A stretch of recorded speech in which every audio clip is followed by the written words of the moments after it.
Live from your trusted local news source, KCRG News starts now. Hello and welcome to the KCRG-TV9 News at 6 o'clock. Thank you for joining us. I'm Becky Phelps, joined here by Jackson Valenti. Jackson, you have a pretty interesting story to share with us today out in Ely. Yeah, so the Ely Fire Department for about the last year and a half now has been fundraising for a new fire truck. Their old fire truck, about 30 years old.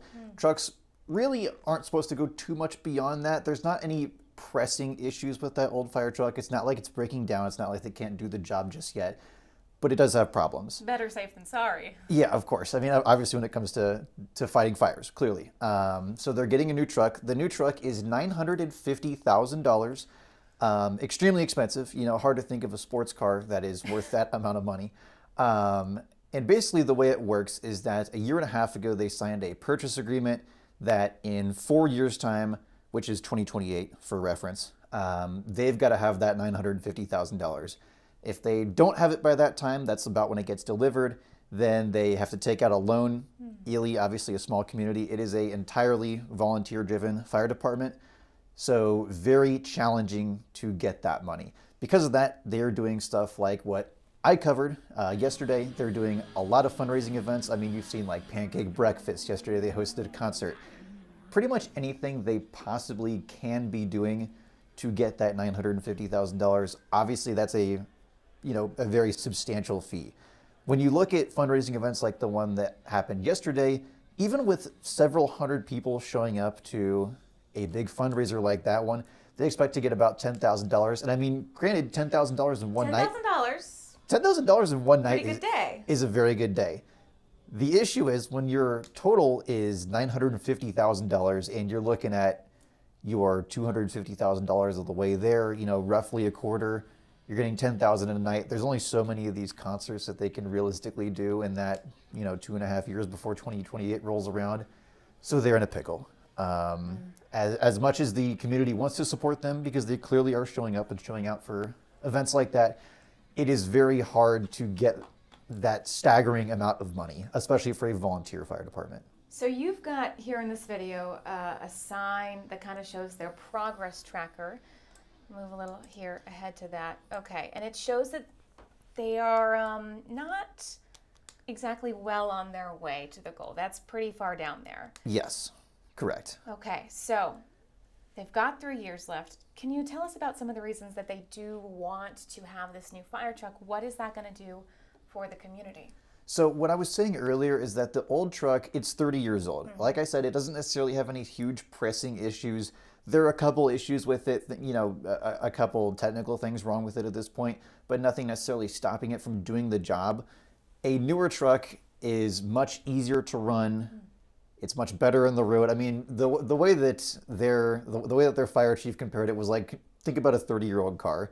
If you've had a car that you've run for 30 years continuously, it's probably got several 100,000 miles on it. It probably doesn't run too well. Probably the AC doesn't work. Like just all types of things with that car. Yeah. There's probably a lot of issues with it. So think of that as in terms of a huge fire truck that is seeing a lot more wear and tear and a lot more probably aggressive wear and tear than an average car would. And realistically, that's a huge issue. So you have a new truck that allows you to get there faster. It allows you to bring more gear with you, more firefighters with you. It just allows them to be better prepared in an emergency scenario. Absolutely. So regardless of where they're at in 2028, they are getting this fire truck. They're going to get it. It really, at this point, it's not unfathomable that they could raise that amount of money. If they're continuing at the current pace, they will not get there and they will have to take out a loan. And the issue with taking out a loan is not necessarily that they can't continue to work and that their volunteers can't do their job anymore. It's more so that any supplemental needs they have, they can't really fill. Like if they've got new equipment that they need to get, if they've got coats that are 10, 15 years old that have been dusted up over the years, probably can't do that. If you've got some extra training materials that you want to give to some newer recruits that you maybe don't have to do, but you'd like to do, you probably can't do that. Okay, so just having that loan is going to kind of limit some of their other options. Yeah, any budget that they would have. I mean, if you have, I'm going to throw out a number. I'm not trying to exactly predict where they're going to be at in 2028, but if you have to take a $300,000, $400,000 loan, your budget for the next several years, especially considering, I mean, like I said, they're volunteer. They get, maybe $150,000 in tax revenue a year. That considerably hampers their budget for years.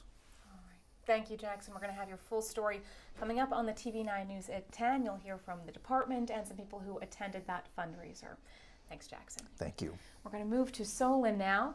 There was a statewide volunteer event today. This is a look at people working out at Lake McBride State Park. This group in Solon, they were focused on cutting down invasive plants for the statewide volunteer day at state parks across Iowa. This is one of the crew's toughest jobs, getting rid of these invasive species. And so they were really happy to have this group of volunteers out there today. TV9's Lacey Reeves was there and kind of spoke to some families about why they wanted to volunteer.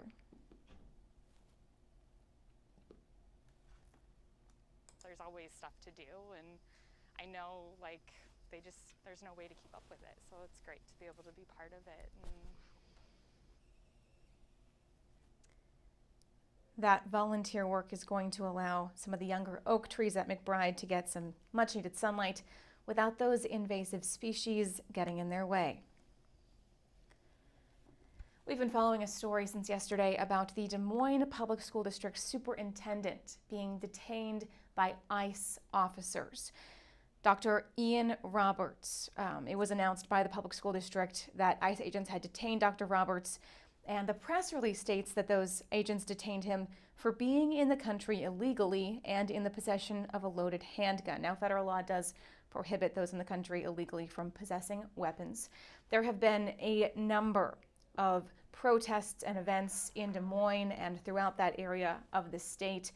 You can see some very large crowds gathered here. The school district did hold a press conference yesterday. School Board Chair Jackie Norris says that Roberts joined the district back in July of 2023 and also pointed out that he has held educational leadership positions in districts across the country for 20 years.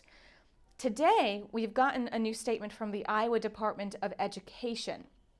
They've weighed in and said that Dr. Roberts, on his application for administrator licensure, said that he was a citizen. The Iowa Department of Education is planning on reviewing the Des Moines School District's hiring procedures to kind of take a look at that. We've also heard today from Governor Kim Reynolds. She released a statement calling the arrest shocking. We're going to read that quote to you in full. It says, quote, "The arrest on Friday of Des Moines Public School Superintendent Ian Roberts was shocking, particularly his attempt to evade authorities and the loaded gun, knife, and large sum of cash found in his vehicle. The investigation is still underway, so I won't comment on details of the case at this time." Reynolds goes on to say, quote, "But I want to be clear. We are a nation of laws that must be enforced. Those who believe immigration laws are optional are dangerously wrong. When laws are ignored or when people are led to believe there will be no consequences, our communities are at risk. Iowans won't stand for that. We must enforce the law every time to protect our families and our future." Again, that is the statement coming out today from Iowa Governor Kim Reynolds on the ICE arrest of Des Moines Public School Superintendent Dr. Ian Roberts. We will have more on that arrest and latest on some protests throughout the state in support of Dr. Roberts coming up on the TV9 News at 10. Coming up next here, we will have a look at your weather with AJ Rickman. Stay with us.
Welcome back. AJ joins us now for a look at our back to summer forecast. Yeah, summer decided that it wasn't quite done with us, and it really is hanging on strong in ways that are very surprising, even for me. You warned us a little bit that the heat could come back, and I was really hoping you were wrong. I'm going to be honest, I was hoping I was also wrong. I thought maybe it would get just a little bit warmer, lower 80s, mid 80s. Waterloo broke a record yesterday. 89 degrees was their high, pushing 90, and we're going to have another shot at 90 degrees across portions of eastern Iowa over the next week. So wow. Summer's not going anywhere, and unfortunately the 9-day forecast is not showing a whole lot in the way of relief. So we're going to hope for... Buckle up. Yeah, I would say buckle up. If you still have access to a pool, you are very lucky, and you made the right decision to keep that pool open. Otherwise, it's going to be feeling like summer, but getting to that time of year where we're about done with the summer. So right now, very sunny skies. Of course, the sun's getting lower in the sky for it being only just after 6 o'clock, which is a sign that fall's arriving, even though the weather doesn't necessarily agree. Temperatures right now are very summer-like. Now, our northern counties are just a little bit cooler. 73 in Decorah, 75 in Charles City, and 83 as you head farther south in Cedar Rapids, Iowa City at 85, 86 in Oskaloosa. Now, something that we are going to be keeping an eye on tonight is a cold front that is going to be passing through the area. Now, it is by definition a cold front because their air behind it will be slightly cooler than the air in front of it, but it's not really going to bring us much in the way of extended relief, unfortunately. I got so excited. Yeah, and when you look at those fronts at this time of year, and a lot of times they can bring some really good shots of cool air, but this one just is not going to be the one for us. What we are going to see behind that front, though, is drier air. So we're looking at our muggy meter as we go through the overnight hours. And let me back this up just a little bit. So this evening, we are sitting with dew points that aren't unbearable, but it's a little bit muggy out there. Now, as we go through the rest of our evening, that front pushes through. There's not a big temperature difference as that front goes by, but there's a pretty big moisture difference. Dew points considerably lower by Sunday morning. And the thing about dry air is that it warms up quickly, but it also cools off quickly. So what that means for our temperatures overnight is that they'll be falling efficiently, especially in our northern areas where that dry air can really step in and take hold. So we're looking at lows of 47 in Decorah and Fayette, 47 in Prairie du Chien, which for a lot of folks might look like, wow, relief, really cool fall air. And they're right. That's exactly where our temperatures should be at this time of year. Okay, that's a break for us. That's nice. Yeah, the unfortunate thing, though, the break only lasts for about 12 hours. So, boo. Yeah, a little unfortunate in that regard. Oh, man. Because kind of when the other shoe falls, of course, the air is going to be dry as we start the day tomorrow, so the temperatures are going to climb fairly quickly. Now, dew points will also be rising throughout the day, but not unbearable. Again, we'll get back to between about 57 and 60 degrees by the time we get to your afternoon. So not unbearably humid, but it's going to be warmer once again. We'll see those highs not quite as warm in Decorah and Charles City at 79 to 80, but even they are about 10 degrees warmer than normal. Farther south, 85 in Cedar Rapids, 86 in Iowa City. Washington is at 88. And for those who are really hoping for that fall weather, I'm going to make a bad situation worse and tell you guys that the warmest air is yet to come. So we will get to that in just a little bit. But first, let's have a look at our, well, I'll spoil it for you, non-existent rain chances. So dry tonight, absolutely. We're dry tonight, we're dry tomorrow. I don't know, dry might feel, I think in my personal opinion, which is not professional, dry might be better than humid right now. Right now, yes. Dry air is certainly not a bad thing. And, I always like to try and take situations and find a positive spin on it. So my positive spin for this one, the air's dry, so it's not as humid during the afternoon. But the other thing, the grass is not growing as fast. So folks out there are not going to have to cut their grass as often, which is less time spent outside sweating and cutting the yard. If you do have to cut it, the air is going to be drier. Your cooling system, sweat, is going to work better, so it's not going to be quite as miserable and uncomfortable. Okay, there's a silver lining. Exactly, there's your silver lining. Now I'm going to give you the other side of that coin. So we've got low dew points. It's fairly dry out there, and that means we're really not going to see much at all in terms of rain chances. And give me just a second to back this up a little bit. So here we are, Sunday, dry. And all the way through the weekend into the start of next week, we'll be keeping it very dry. Some clouds do drift through Tuesday and Wednesday, but because there's not really any moisture in the atmosphere, we're not going to get any rain out of those clouds. And then through the rest of your week, more of the same. Thursday, on into Friday, on into Saturday. quiet, dry conditions. You'll see a little bit of green there on the map trying to show up on Saturday. And with the latest model data that's come in, we have seen a bit of a shift from the forecast. Yesterday, we did have a chance at some shower activity on your 9-day forecast as we went into next weekend. Latest model data's come in. We've gotten that forecast update, and unfortunately, now there is no rain chance for Saturday. We do have a rain chance for Monday, however, on the 9-day, but I will be completely honest and give it to you all the way it is. That's 9 days away. That could change one way or the other.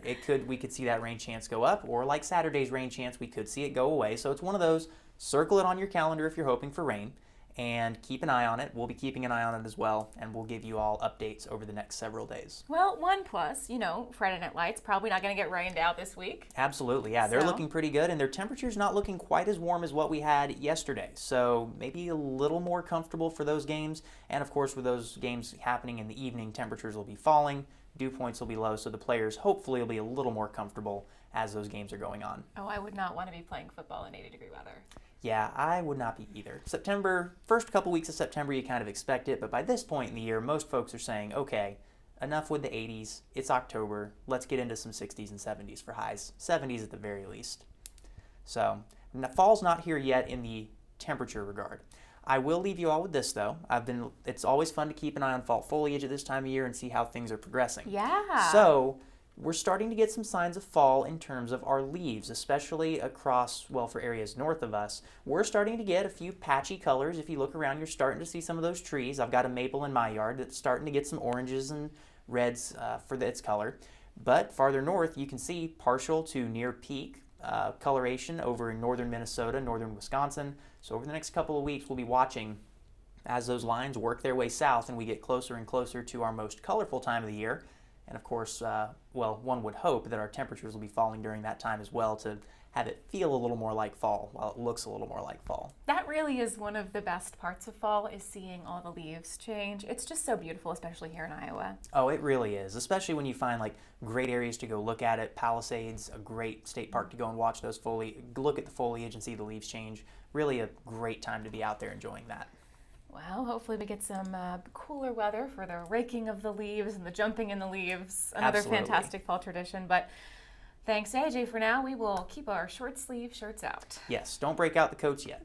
All right, we will have sports highlights coming up. Iowa game just wrapped in a very dramatic fashion. We'll have those highlights coming up next. Stay with us.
Welcome back. We're going to have some sports highlights for you. Now, all of our sports reporters are out in the field right now, so you are stuck with me to give you some highlights. We have TV9's Chelsea Brown and Jack Lito out in Iowa City for the Iowa-Indiana game today.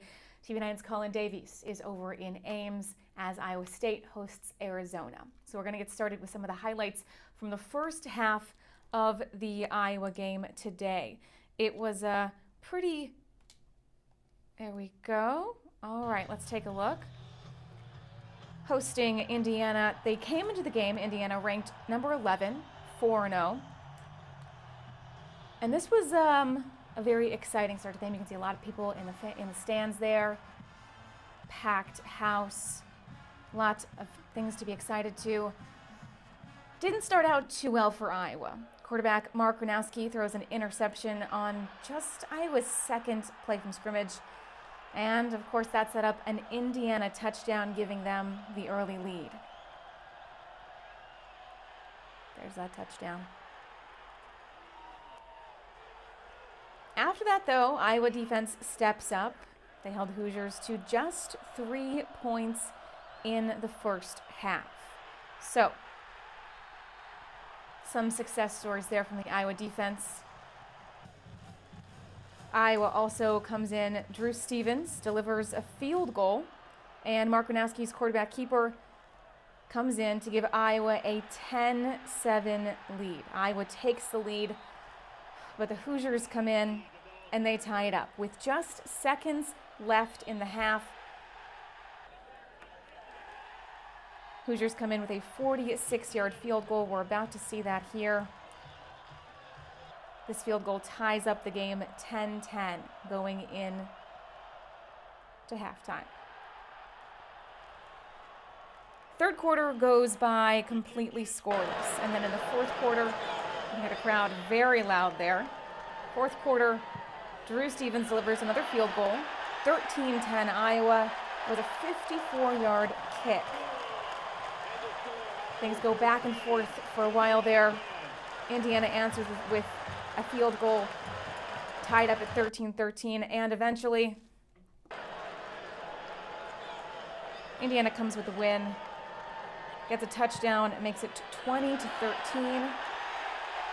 and wins that game. TV9's Chelsea Brown and Jack Leto again are in Iowa City. They'll have all the highlights in our TV9 News at 10. We will, as you just got a preview, take a look at the Co-Wartburg score. Wartburg winning that game 17-7 in the American Rivers Conference. And, of course, Iowa State fans probably not watching us right now because kickoff for Iowa State, Arizona just happened at 6 o'clock. So far, looks like no one has scored. 6 minutes left in the first quarter. Again, Colin Davies out in Ames covering that.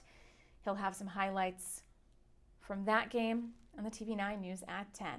And that'll do it for us for news, weather, and sports on your TV9 News at 6. Thank you so much for joining us, and please join us again tonight at 10 after the football game. Have a great evening.